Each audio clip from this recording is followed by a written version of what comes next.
क्या कहते हैं इस गाथा के माध्यम से? 77वें नंबर की गाथा। दो को छोड़कर दो गुण विचार है। दो को छोड़ने का मतलब यहाँ क्या लिया अपन ने? आचार्य भगवंतों ने क्या बताया कि आपकी आत्मा में जो राग द्वेष के परिणाम होते हैं ना, उनको छोड़िए और दो गुण विचार हैं। दो गुण यानी सम्यक दर्शन, सम्यक दर्शन, सम्यक ज्ञान, ये आत्मा का गुण है, ऐसा विचार करो। क्योंकि हम सब संगी पंचेंद्रिय मनुष्य पर्याय में हैं, और यहाँ विचार नहीं करोगे तो समझ लेना कि असंगी पंचेंद्रिय पर्याय में जाना निश्चित है। किसी भगवान से ना पूछना। अगर वह मन वाला जीव मन का दुरुपयोग करता है तो नियम से उसे मन मिलने वाला नहीं। समझ में आया? आपकी आत्मा में जो अनादि काल से एक एक समय करके जो भी विकार रूप परिणति चली आ रही है, वह आत्मा का गुण नहीं है, वो आत्मा का अवगुण है। समझ में आया? इसीलिए उसे अपना जानना मानना छोड़िए, और राग द्वेष के पीछे जो चेतन अरूपी आत्म वस्तु है, जो अनंत शक्तियों से भरी हुई है, जो कि आप हो, उसे अपना जानो, उसे अपना मानो। इतना सा काम है मोक्ष मार्ग में चलने का। समझ में आया? त्यागी महाराज जी। जी हाँ, है इतना सा ही। लेकिन हमने उसे बहुत बड़ा बना के रखा हुआ है, तो इतना ही क्या है, तो इतना ही। पर हमने अज्ञान दशा में उसे बहुत बड़ा बना के रखा हुआ है। भगवान है तो इतना ही।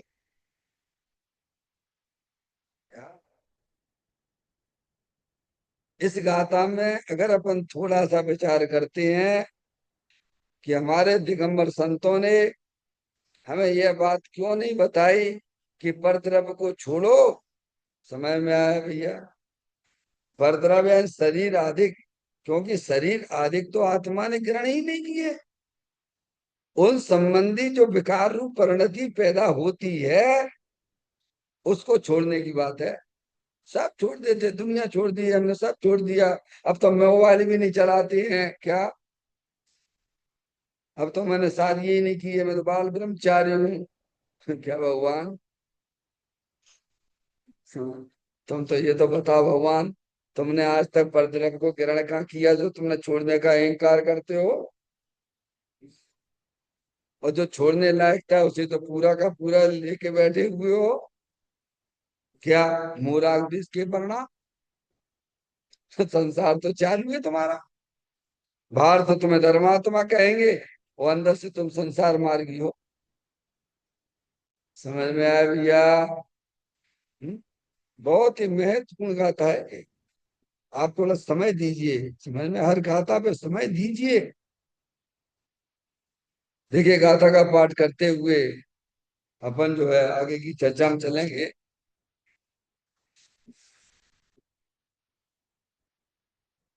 दो छोड़ कर दो गुण सहित परमात्मा में जो बसे, शिव पद लहे शीघ्र ही, इस भांति सब जिन वर कहें।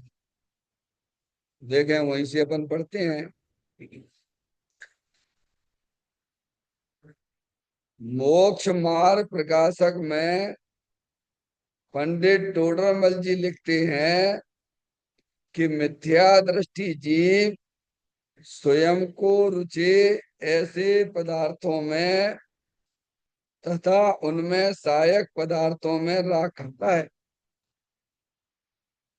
और स्वयं को न रुचे ऐसे पदार्थों में तथा उनमें सहायक पदार्थों में द्वेष करता है। भगवान कहते हैं कि हे जीव, ऐसे अनंतानुबंधी कसाय और मिथ्यात का त्याग करके स्वरूप का श्रद्धान करो, तो शीघ्र ही निर्वाण की प्राप्ति होगी। देखो क्या कहते हैं, मोक्ष मार्ग प्रकाशक का हवाला देते हैं इस गाथा में, गुरुदेव श्री, समझ में आया? कि पंडित टोडरमल जी लिखते हैं, पंडित टोडरमल जी बोलो आचार्य कल्प की जिन्हें पदवी मिली है, जिनका क्षयोपम ज्ञान का जब का था भाई साहब, तभी तो आचार्य कल्प की उनको उपाधि मिली है। ग्रस्त थे, लेकिन कि आगे आचार्य कल्प लगाते थे। आचार्य भगवंत जैसी उनकी बुद्धि थी, भले ही ग्रस्त थे वो, सब ग्रंथों को पढ़ने में थे, सब करणानि हो, द्रव्यानि हो, चलनानि हो, सब पढ़ लिया था। तब इन्होंने जो है ये ऐसे मोक्ष मार्ग प्रकाशक ग्रंथ लिखा। जिन विद्वानों की अंदर में कोई शंका समाधान होती है, बड़े बड़े विद्वानों को, पंडित को, मुनियों को, वे मोक्ष मार्ग प्रकाशक पढ़ के अपना समाधान कर लेते हैं। ऐसे पंडित टोडरमल जी साहब के उनका ग्रंथ है ये। समझ में आया भैया? क्या कहते हैं कि मिथ्या दृष्टि जीव स्वयं को रुचि ऐसे पदार्थों में तथा उनमें सहायक पदार्थों में राग करता। अब देखिएगा, ये यहाँ बता रहे हैं, और यहाँ अपने आप को भी देखते जाइए, आप ज्ञानी हो कि अज्ञानी हो। अरे भाई, नहीं आई समझ, दोबारा से समझ में आए? अरे अपनों को अपनी निरीक्षण करने हैं कि नहीं करने हैं? अरे करना चाहिए कि नहीं करना चाहिए? हैं? तभी तो आप जान बिन जानते हैं तो उसको न को कैसे तजिए गई। समझ में आया कि हम सम्य दृष्टि है कि मिथ्या दृष्टि है? अगर ये तुम में लक्षण पाए जा रहे हैं, जो इसमें बताए जा रहे हैं, तो आप मिथ्या दृष्टि हो। समझ में आया?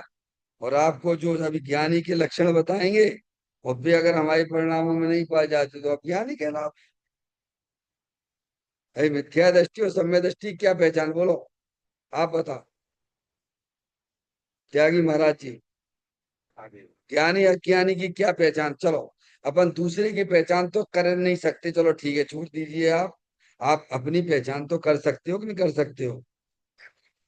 अरे नहीं आई समझ भाई, मैं क्या कह रहा हूँ, हम दूसरे की पहचान नहीं कर सकते हैं, ठीक है, क्योंकि सब परिणामों का खेल चलता है भाई, और परिणाम रूपी वो हमारे ज्ञान का विषय नहीं। पर तुम्हारे परिणाम तो तुम्हारे ज्ञान का विषय होते हैं कि नहीं होते हैं, ये बताओ। अरे तुम अपने आप को पहचान सकते हो कि नहीं पहचान सकते हो? ये जनवाणी माता दर्पण है, ये दर्पण है। समझ में आए? इसमें अपना चेहरा देख लीजिए, और जहाँ गंदगी है उसे दूर करिए। जनवाणी में क्या करना है, जनवाणी में क्या करना, वो तो जनवाणी है, जिन्हें देव परमात्मा की वाणी है। दर्पण में क्या करते हो आप लोग? अरे दर्पण होता है घर में, उसमें क्या करते हो आप लोग? अरे क्या, क्यों देखते हो दर्पण? है? चेहरा देखते हैं। चेहरा क्यों देखते हो? क्यों देखते हो भाई चेहरा? अभी जाना ना, पार्टी में जाना है, यहाँ जाना है, ऑफिस में जाना है, लोगों के से मिलना है, जुलना है, काय के लिए? बढ़िया क्रीम पाउडर लगा लो भैया, सब भुगतना पड़ेगा, एक एक परिणामों का फल मिलेगा, ध्यान रखना। कोई तुम आत्मा हो, तुम शरीर नहीं हो। समझ में आया भैया? तो चेहरा क्यों देखते हो?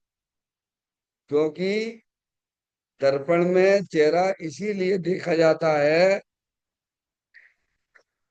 कि हमारे चेहरे पे अगर कोई गंदगी लगी हो, उसे साफ करने के लिए देखते हैं, बराबर यही तो है। जो और कुछ है बताओ भाई? दर्पण में क्या करना है तुम्हें?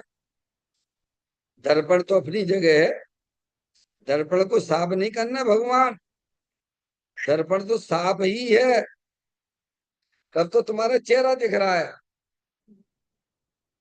दर्पण को देखकर अपने चेहरे पर जो गंदगी लगी है उसे साफ कर लो, इतनी सी बात है।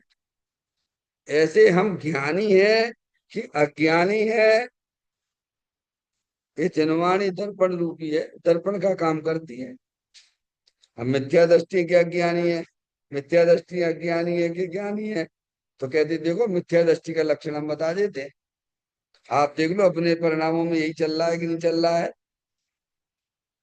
भाई देख सकते हो कि नहीं देख सकते हो? बोलो भैया। है माता जी, वहां कछु नहीं है अपनो। अपना सब कुछ अपने परिणामों में है। ये तो आए राम गए राम है। समझ में आया भैया?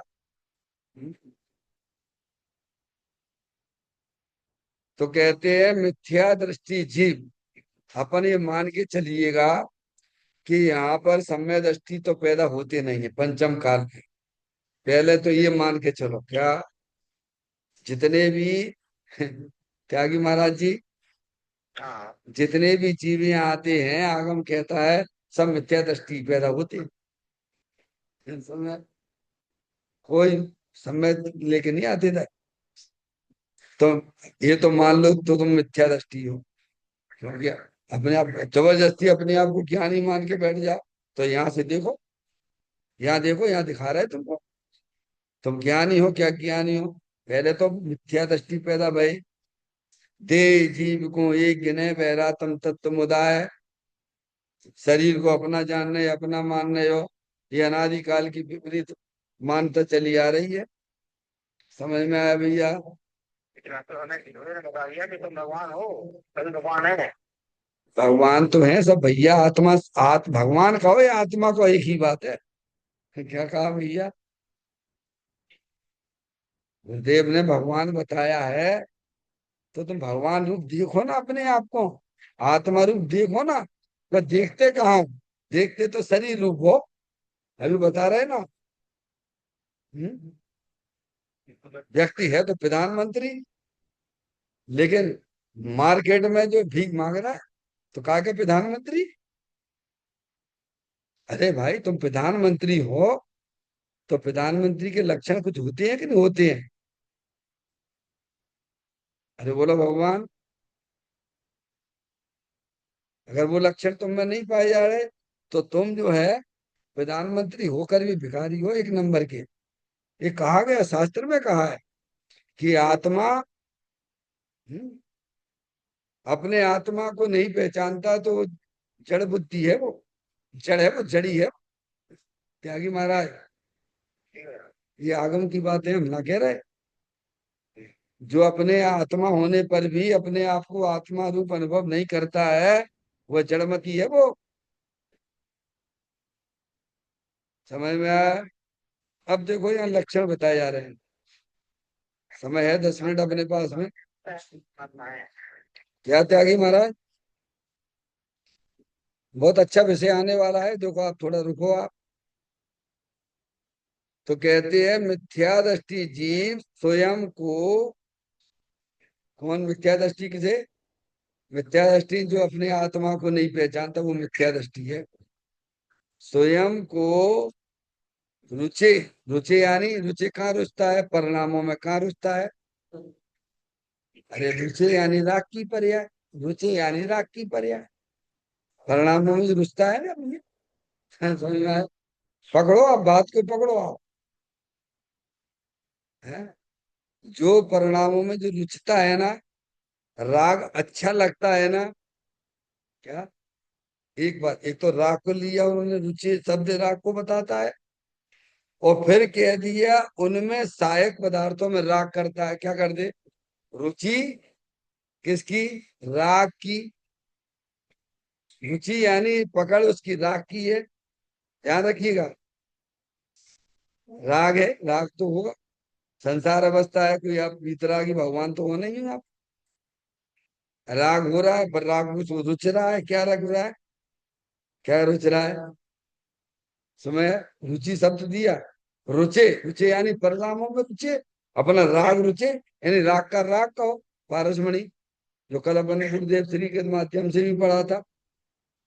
राग और राग की रुचि। समझ? रुचि का मतलब राग का राग। अब देखना ये हो गया, परिणाम की बात आ गई। फिर उन्होंने कहा और तथा उनमें सहायक पदार्थों में राग करता है। क्या करता है? सहायक पदार्थ है। अब सहायक पदार्थ जैसे अपन को शरीर रुचता, क्या लगता है?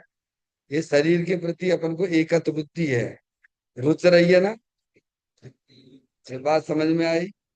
परिणाम, एकत्व बुद्धि के रुचना, शरीर है जो मैं हूं। अब क्या, इस शरीर को बनाए रखने के लिए जो जो चीजें सहायक हैं, उनसे भी क्या करेगा ये? और उन्हें कोई छीनेगा तो क्या करेगा ये?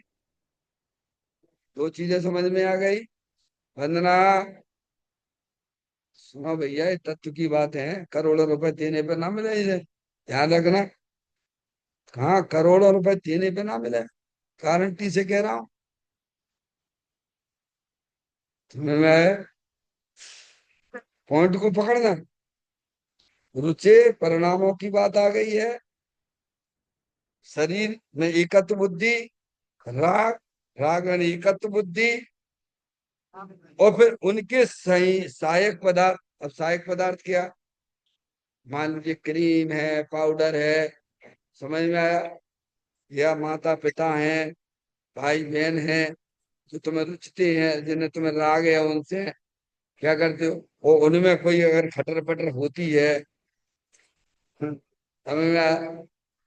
तो ये अनंतान मंदिर आ गए। तो कुछ सहायक पदार्थ समझ में आ गए, जो हमारे शरीर को अच्छा लगे, जो हमारे मन को अच्छा लगे, समझ में नहीं आई? ऐसे पदार्थ बाहर में। आपको गर्मियों के दिनों में एसी रुच रहा है, क्या रुच रहा है? एसी क्यों रुचता है आपका? ये बढ़िया ठंडी हवा देता है। कोई बात ले जाए, कुछ करे, तो आपको क्या होगा? तकलीफ थोड़ी बहुत होगी कि नहीं होगी? थोड़ी बहुत होगी कि तो जान निकल जाएगी वहां में। अभी बताओ, सहायक पदार्थ आ गए। चलिए, और स्वयं को ना रुचे, ना रुचे यानी अंदर में परिणामों में नहीं चाहता वो, द्वेष का परिणाम। राग और द्वेष की बात चल रही है ना, समझ में आया? अपन ऐसा चाहते ही नहीं है, अपन नहीं चाहते। अब कोई आ गया, तुम्हारा दुश्मन आ गया, तुम्हारे घर में आ गया, क्या कह रहे हैं? या किसी ने तुम्हारी तबीयत खराब है और काय समय पंखा चला दिया, क्या होता है? अंदर में द्वेष का परिणाम होता है। द्वेष का परिणाम उसमें जो रुचि, स्वयं को ना रुचे, रुचि शब्द दिया है, समझ में आया? द्वेष का द्वेष, द्वेष का द्वेष, राग का राग, ये अनंतानुबंधी राग है, ये अनंतानुबंधी द्वेष है, समझ में आया? रुचि शब्द को पकड़ने का रखना। और फिर कहते हैं उनमें सहायक पदार्थों में द्वेष करता है। क्या करता है? हम चाहते थे, हम तो बढ़िया आराम से जो है, काय समय ये कहाँ से आएगी भला घर में? क्या हमें तो दूसरे काम करना थे। वंदना, समझ में आ रही नहीं? अभी हमारी तरफ देखो, समझ में आया? सौभाग्य है तुम्हारा हमारा, हमेशा उसको देखो।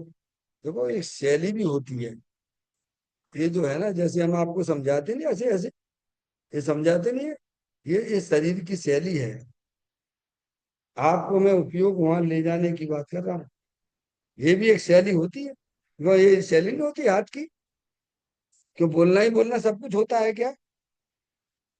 अपन नहीं समझ जाते हैं, वो समाचार नहीं आते हैं, हैं? तो ऐसे ऐसे करते नहीं, ऐसे ऐसे ऐसे, तो आप समझ जाती हो। क्या समझ जाती हो?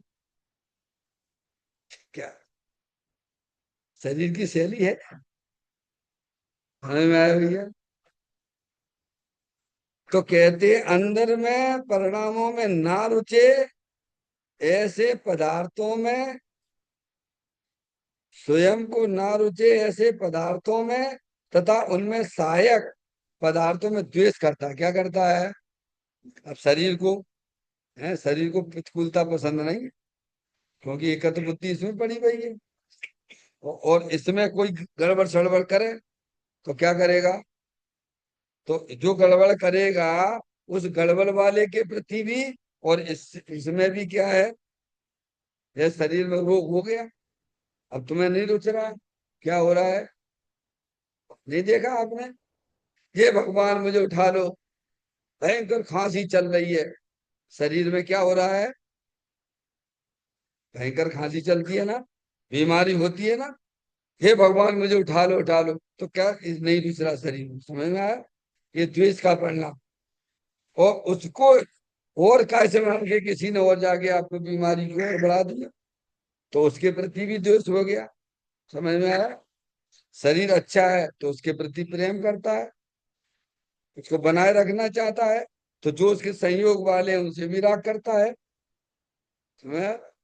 शरीर बीमारी के काल में नहीं रुचता है उसे, तो फिर उनके ये नहीं रुचा, द्वेष का परिणाम। और फिर उनके संयोग वाले जो और क्या है, अग्नि में और घी डाल दिया।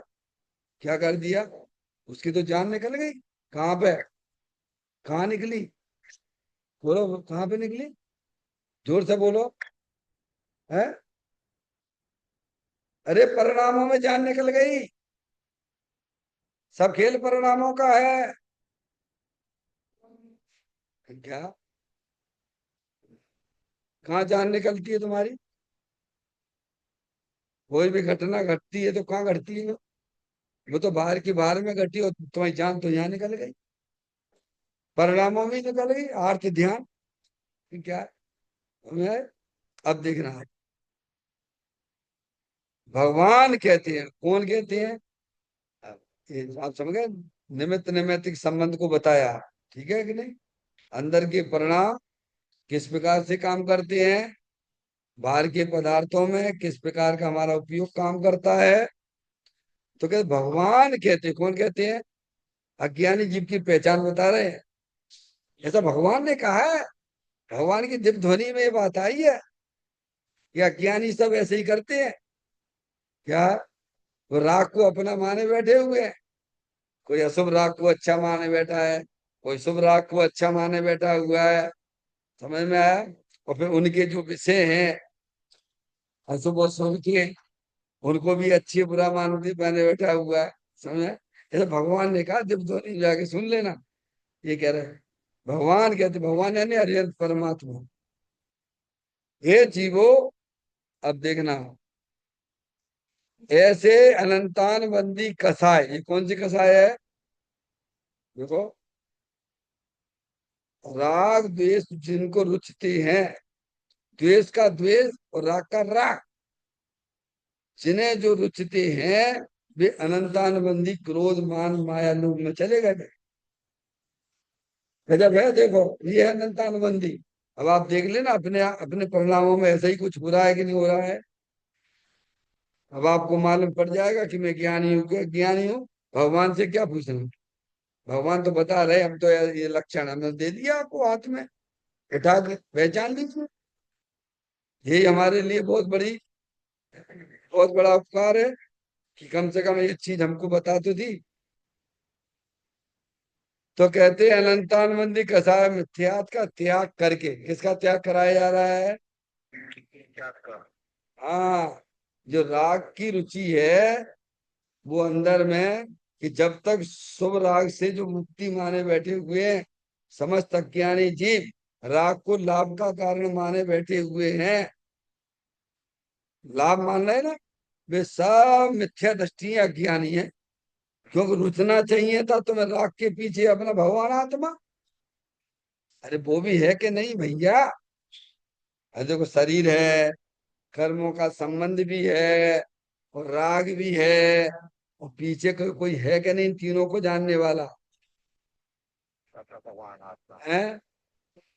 तो रुचना चाहिए था तुझे तेरा भगवान आत्मा। हमारे पंच परमेष्टि को क्या रुचता है बताइए आप?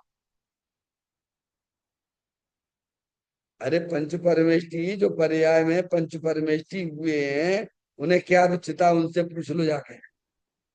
भगवान तो देखते रहते हैं। रुचता तो हमें भी है। हमें क्या रुचता है वो बता दिया उन्होंने। और ज्ञानियों को क्या रुचता है, रुचता उन्हें भी है। आरसमणि, समझ में आया? हमारे पंच परमेष्टियों को रुचता अपना शुद्ध आत्मा। समझ में आए? और हमें रुचता है संयोगी भाव और संयोग, तो वो तो अज्ञानता की निशानी है। क्या रुचना चाहिए कायदे से आप बता दीजिए। भगवान तो कह रहे हैं, वैसे आपके हिसाब से क्या रुचना चाहिए, आप बताइए। शरीर रुचना चाहिए? ये माटी धूल, इसकी वास्तविकता का पता नहीं अभी। हम विचार करते ही नहीं है ना। हम तो ऊपर करेला कड़वा वहां पे नीम हो चढ़ाते रहते 24 घंटा। क्या कह रहे हैं भगवान? तो क्या होगा, मरण होगा, भाव मरण कर रहे हैं। समझ में आया भैया? तो कहते हैं, भगवान कहते हैं जीवो, ऐसे अनंतानवंदी कसाय मिथ्यात का त्याग करें। किसका त्याग कराएगा जिनवाणी में? बोलो। है ये जो अंदर में राग रुचिता है ना भगवान, अशुभ शुभ राग जो तुम्हें रुचिता है, और उनके संयोगों में जो तुम्हारी रुचि पड़ी हुई है, उसका त्याग करो। मिथ्यात और अंतानुबंधी कसाय लिखी इसमें। पर के त्याग की बात तो है ही नहीं है। पर तो उपचार से है। क्या कहा? जैसे भगवान ने 24 प्रकार की परिग्रह की बात की, उसमें अंतरंग परिग्रह 14 प्रकार का है, और बाह्य परिग्रह 10 प्रकार का है, और मूल में परिग्रह तो वो अंतरंग का ही परिग्रह है। और उसमें सबसे पहले मिथ्यात का नाम आया है। त्यागी महाराज जी, सही बात है, बताओ। तो कैसे ऐसे अनंतानबंदी कसाय और मिथ्यात का त्याग करो। मिथ्या अनंतानबंदी कसाय क्या है? राग का राग, द्वेष का द्वेष, और उसे अपना जानना मानना, ये मिथ्यात है, महापाप है। क्योंकि तुम राग द्वेष वाले नहीं हो, तुम तो उसके पीछे चेतनेश्वर भगवान आत्मा हो। तो मिथ्यात का त्याग भी हो गया। लो, और क्या करना पड़ेगा? ये सबसे बड़ा त्याग है। अपने आप को जानने देखने वाली चैतन्य रूपी आत्म वस्तु जानना मानना। तो ये अनंतान मंदिर राग द्वेष भी चले गए। देखो कितना गजब का काम होता है। आप अपने आप को आत्मा जानते हो, मानते हो, तो अनंतानबंदी कसाई भी गायब हो जाती है। कि थोड़ी सी राग द्वेष के परिणाम रह जाते, उनकी चिंता ना करना। तो उनका त्याग कैसे हुआ? ऐसे हुआ कि अपनी वस्तु को अपनी जानना मानना। उनका त्याग करो, त्याग करने की विधि भी बता दी आपने। ये मिथ्या तो अनंतानबंदी कसाय जो संसार के कारण है, समझ में आया? इन्हें कभी अपना नहीं जानना, अपना नहीं मानना। और उन राग के पीछे, ये तो मिथ्या तो नया नया खड़ा कर। ये क्या कह रहे हो? नहीं आई समझ, दोबारा से लेता हूँ। अज्ञानी जीव नया नया नया नया नया नया नया मिथ्यात करता है। हर समय मिथ्यात का पाप करता है। देखो शरीर है, 8 कर्म है, रागादिक परिणति है, और अंदर इन तीनों को जानने वाली चेतना आत्म वस्तु है। अब ये क्या करता है ज्ञानी? इस वस्तु स्वरूप को जानता नहीं, पहचानता नहीं। कौन सी वस्तु स्वरूप बोलो दोबारा? कौन सी वस्तु स्वरूप बताइए यहाँ पे? शरीर, आत्मा के साथ में लगे हुए 8 कर्म, और अंदर में रागादिक परिणतियां। अभी रागादिक परिणति लेना समझ में आया भैया? आश्रत तत्व लेना। मिथ्यात को थोड़ा छोड़ दीजिए अभी आप। मिथ्यात को छोड़ दीजिए अभी आप। और इन तीन के पीछे जो चेतनेश्वर भगवान आत्मा, जो शुद्धात्म वस्तु है, अनंत शक्तियों से भरी। 4 हो गए कि नहीं आ गए? अब आपको कितना फ्री कर दिया। मिथ्यात की तो हमने बात ही नहीं करी आपसे। अब मिथ्यात तो अभी होने वाला है, अभी होगा, अभी होगा। समझ में आएगी नहीं बात? कौन कौन सी 4 बातें बोलो? शरीर, कर्म, आश्रय तत्व, राग द्वेष के परिणाम, और यह तो वस्तु। समझ में आया भैया? ये चार चीजें हैं। अब तुम्हें अगर जो है मिथ्यात का पाप से बचना है, तो आप अपने उपयोग को इन चार चीजों को जानकर, समझ में आया, कि अंदर जो चेतने से शुद्धात्म वस्तु है, वहां आप अपने उपयोग को ले जाओगे तो मिथ्यात से बच जाओगे।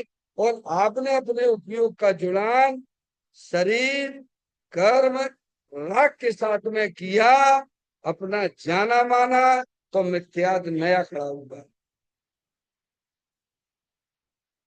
तो आपके हाथ में है। अब आपको गड्ढे में चलना है कि सड़क पे चलना है? अभी आप अभी भी स्वतंत्र हो आप। माता जी, अभी आप स्वतंत्र हो। अभी स्वतंत्र हो आप। आपको इस दरवाजे से जाना है कि इस दरवाजे से जाना है? अरे भाई स्वतंत्र हो। ये मिथ्यात का पाप तो हर समय नया नया कर रहा है अज्ञानी। इसको खबर ही नहीं है कि मिथ्यात किसे कहते हैं। और अज्ञानी बता रहे, हम तो बता रहे मिथ्यात किसे कहते हैं। बता रहे थे मिथ्यात किसे कहते हैं। ये सबसे बड़ा पाप है, दिनवाणी कहती है। अभी भी कर रहे हो। शरीर को अपना माने बैठे हुए तो मिथ्यात का पाप कर रहे हो। और उसी समय चेतनेश्वर भगवान आत्मा भी वहीं विराजमान है। तो मिथ्यात के पाप से बचोगे कि नहीं बचोगे? बोलो, बचोगे कि नहीं बचोगे आप? अपने उपयोग का जुड़ान शरीर के साथ में करोगे, कर्म के साथ में करोगे, राग के साथ में करोगे। तीन चीजें तो हैं। और पीछे इनको जानने वाली चेतना तो वस्तु भी है। अब आपको अपने उपयोग का जुड़ान कहाँ करना है? तो मिथ्या और सम्यक का विभाजन वर्तमान उपयोग के माध्यम से होता है। बस पूरा करता हूं, एक बात आपको बताता हूं। घर में आपका बच्चा पैदा हुआ। बच्चा पैदा हुआ। हमने आपसे पूछा कि वो बच्चा कुपुत्र है कि सुपुत्र है? माता जी, आपके यहाँ बहू के एक बच्चा पैदा हुआ। हमने आपसे पूछा कि वो लड़का कुपुत्र है कि सुपुत्र है? जोर से बोलो तो हम भी सुन ले जरा। आपके यहाँ पैदा हुआ है वो? अरे मेरे वह बच्चा पैदा हुआ, वो तो सुपुत्र है। अच्छा, आपने कैसे कह दिया वो सुपुत्र है? क्योंकि आपके यहाँ पैदा हुआ इसीलिए सुपुत्र है क्या? अरे बोलो भगवान। है क्या? क्या कौन पैदा हुआ? आप बोलते नहीं हो, हमारे साथ बोलोगी तो उसका जवाब मिल जाएगा। घर में पुत्र पैदा हुआ। और मेरा प्रश्न आपसे ये हो गया कि वह पुत्र है कि सुपुत्र है? पुत्र है वो तो। वो तो पुत्र ही है ना अभी।